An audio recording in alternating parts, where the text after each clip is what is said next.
Daf Yomi, Tractate Bava Metzia, page 54b, part 2, with the words, My Havi Allah, last few lines of the bottom of 54b. The Gemara asks, what halachic conclusion was reached about this dilemma? Rav Tanyume said in the name of Abaya that the verse states with regard to one who redeems a house that he consecrated, then he shall add 1/5 of the money of your valuation unto it. Leviticus 27:15. The Torah juxtaposes its payment of 1/5 to the money of its valuation, meaning, in other words, the consecrated house. Just as when redeeming the money of its valuation, one adds 1/5, so too when redeeming the money of its 1/5, one adds 1/5 as well. The Gemara analyzes the matter itself. Rabbi Yehoshua ben Levi says, for redemption of first consecration, one adds 1/5. For redemption of second consecration, one does not add 1/5. Rava said, what is the reason for the opinion of Rabbi Yehoshua ben Levi? It is as the verse states, and if he who consecrated it will redeem his house, then he shall add 1/5 of the money of your valuation unto it. Leviticus 27:15. From which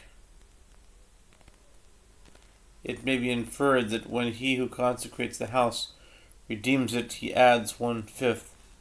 But this is not so with regard to one who associates an item with an existing sanctity, as in this case, where the sanctity of the 1/5 is derived from its association with the sanctity of the house.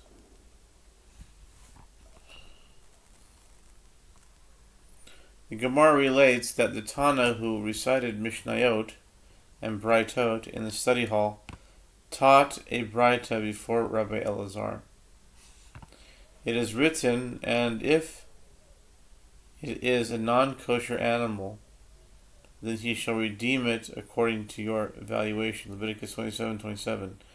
This verse teaches that just as a non-kosher animal that was consecrated is unique in that it is an example of initial consecration and it is devoted entirely to heaven, as neither the owner nor anyone else may derive benefit from it after its consecration, and one violates the prohibition against misuse